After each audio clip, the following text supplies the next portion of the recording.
नमस्कार दोस्तों, आप सभी का स्वागत है कहानी आपकी और मेरी ग्रहों की जुबानी यूट्यूब चैनल के ऊपर में। इसमें आज जो हम लोग बात करेंगे वो है वीकली प्रेडिक्शन 9 अगस्त से लेके 15 अगस्त के बीच में कैसा रहेगा मेष लग्न के लिए। मेष लग्न यानी कि मंगल आपके लग्नाधिपति हैं, तो ये फर्स्ट हाउस है। इसमें आपका आप देखेंगे मेष लग्न के अंदर में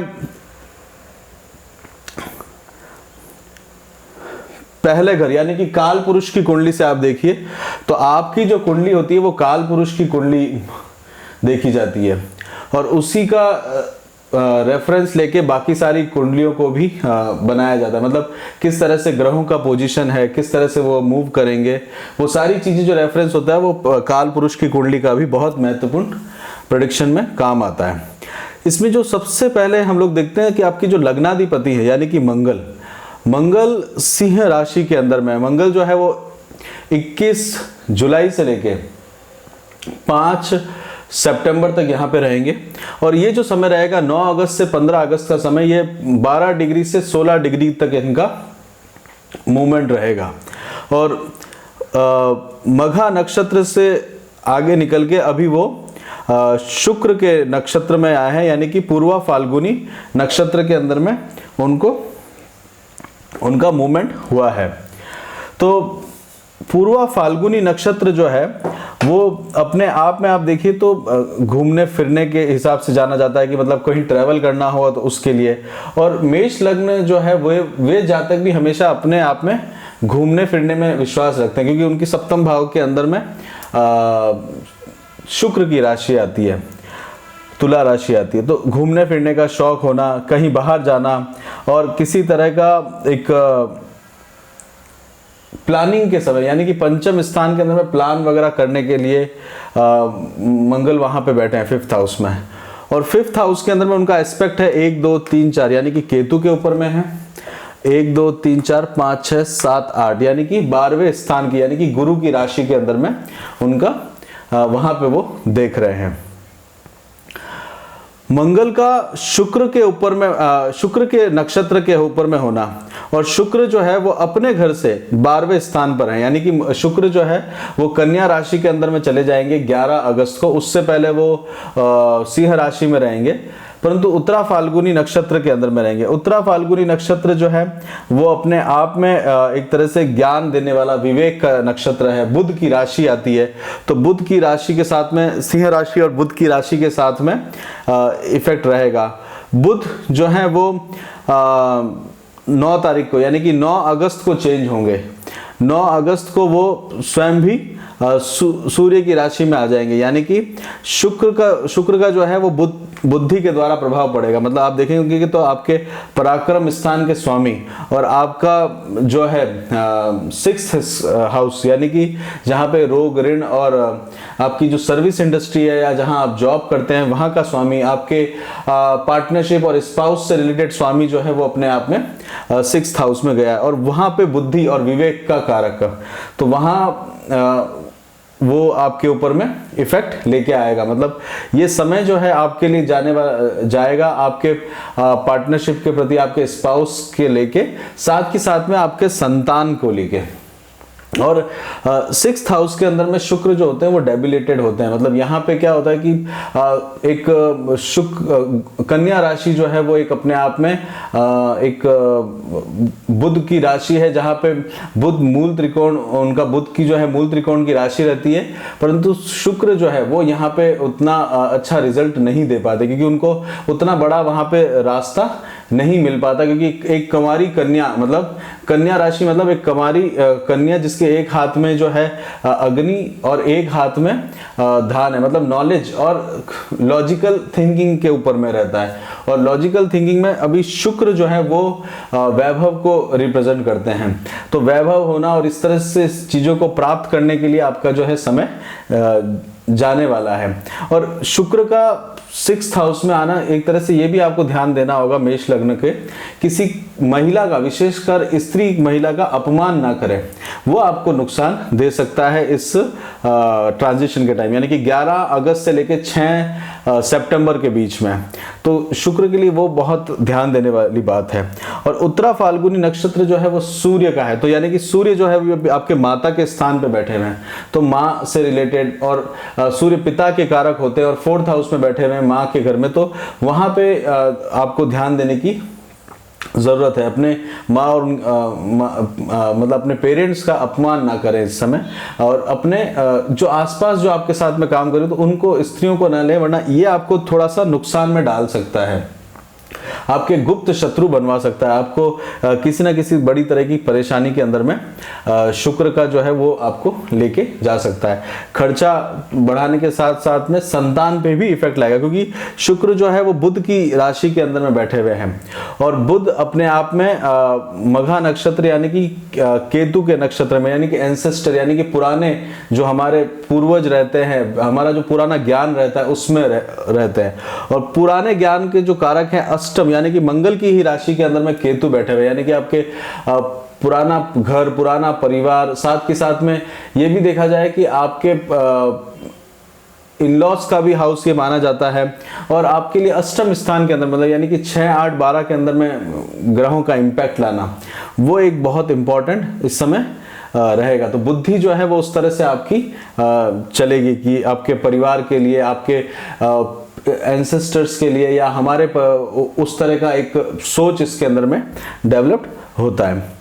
शनि जो है वो मकर राशि के अंदर में ही चल रहे हैं, कामकाज का लोड आपका अभी जो है वो थोड़ा सा एक सुचारू रूप से आप सोच रहे होंगे उसको करने की, और वहां पे जो है कर्म क्षेत्र के अंदर में काम थोड़ा बढ़ेगा ही बढ़ेगा, मतलब वो बढ़ा हुआ ही है।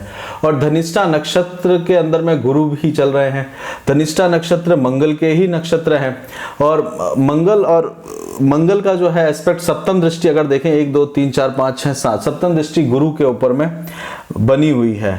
और धनिष्ठा नक्षत्र जो है वो एक तरह से आपको चीज़ों को लेके, आपको लाभ को प्राप्त करने के लिए, आपको अपने भाई बहनों के प्रति और दोस्तों के प्रति, उसके अंदर में एक थोड़ा सा असंतोष डेवलप करेगा। यानी कि अगर प्रॉपर्टी से रिलेटेड कामकाज आप करते हैं, या आप मशीनरी में कामकाज करते हैं, तो उसके अंदर में आपको थोड़ा सा एक असंतोष डेवलप करेगा, क्योंकि मंगल जो है वो धनिष्ठा नक्षत्र में, तो उसके लिए आप बहुत ज़्यादा अभी एफर्ट्स करते हुए दिखेंगे। आपको जो लगेगा जहाँ पे भी मैं काम कर रहा हूँ उतना मुझे मिल नहीं रहा। और गुरु जो है वो अभी वक्री चलने के कारण उनका चेष्टा बल बहुत अधिक बढ़ा हुआ है, तो चेष्टा बल बहुत अधिक है गुरु और शनि का, तो वो उस समय आपको जो इफेक्ट लेके आ रहे हैं, साथ के साथ में गुरु जो है अपने घर, तो यानी कि 12वें स्थान को, और साथ के साथ में आपकी लंबी दूरी की यात्राओं को तो लेके आ ही रहे हैं, मतलब आपको ट्रेवल करवाने के लिए और उसके अंदर में तो इन्वॉल्व कर ही रहे हैं। साथ के साथ में वो आपको 2nd हाउस, आपके परिवार से रिलेटेड, और सप्तम भाव यानी कि आपके पार्टनरशिप से रिलेटेड, अगर कोर्ट केस वगैरह उस तरह के काम है, या वहां पे कुछ डिसीजन देने हैं, तो वहां पे भी वो आपको इन्वॉल्व करे हुए हैं।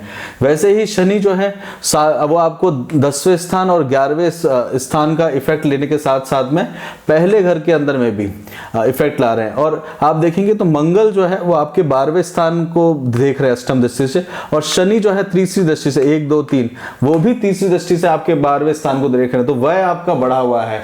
विलासिता के लिए देखा जाए तो वहां पे भी बढ़ा हुआ है। शुक्र की डायरेक्ट सप्तम दृष्टि है, तो 12वें घर की तरफ में तो खर्चा होना, एक तरह से आप देखेंगे तो आपके जो आंखें हैं उनकी तरफ में आपको ध्यान देने की जरूरत पड़ेगी। आई साइट के लिए बहुत दूर की यात्राओं को आपको देखना पड़ सकता है, और बहुत तरह से उपद्रव विचार यानी कि एक नेगेटिव थॉट प्रोसेस आ सकते हैं।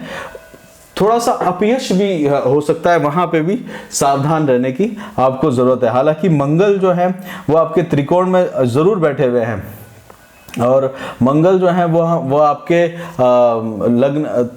लग्नेश होने के कारण त्रिकोण के अंदर में, तो नॉलेज तो वो आपकी बढ़ाते ही रहेंगे, उसके अंदर में कोई दो राय नहीं है। पर फिर भी सुख दुख का एहसास वो आपकी बुद्धि के अंदर में लाएंगे, बुध का साथ है। राहु जो है वो सेकंड हाउस के अंदर में बैठे हुए हैं, परिवार के अंदर में, कुटुंब के अंदर में, और वो आपके क्या है कि आपके खान पान के अंदर में बैठे हुए हैं, किस तरह का आप खान पान करते हैं। तो इस समय जो है आपकी जो रुचि जो रहती है, आपकी जो रुचि और अभिरुचि का भी ध्यान राहु दिए हुए। राहु की पंचम दृष्टि शुक्र पर है, 1 2 3 4 5। वो आपके जहां आप जॉब करते हैं उसके लिए, आपके मामा के घर के प्रति,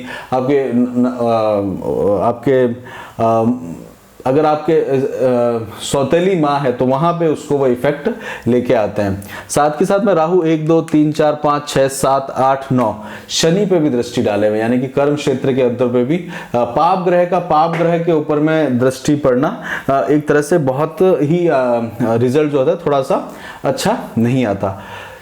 वो आपको कर्म क्षेत्र के अंदर में थोड़ा यश और अपयश के प्रति आपको सावधान रहने की जरूरत है। तो ये जो है बेसिकली इस समय में, और रोहिणी नक्षत्र के अंदर में, चंद्रमा के नक्षत्र में, चंद्रमा अभी अमावस्या की तरफ से होते हुए आगे की तरफ चलेंगे, और केतु जो है अनुराधा नक्षत्र के अंदर में है।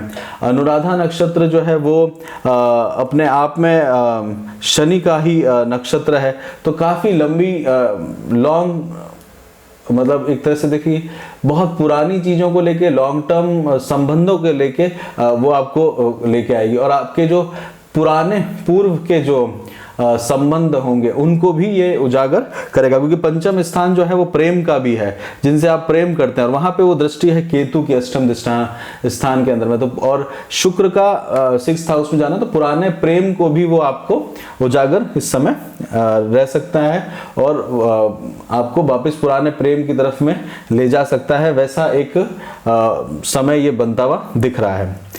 इसमें फिर हम लोग आगे चलते हैं और बात करते हैं कि चंद्रमा जो है वो अभी इस समय क्या करने वाला है, क्योंकि चंद्रमा जो है वो आपके सूर्य की राशि यानी कि 5th हाउस के अंदर में रहेंगे, और चंद्रमा जो है वो सिंह राशि के अंदर में अश्लेषा नक्षत्र में रहेंगे।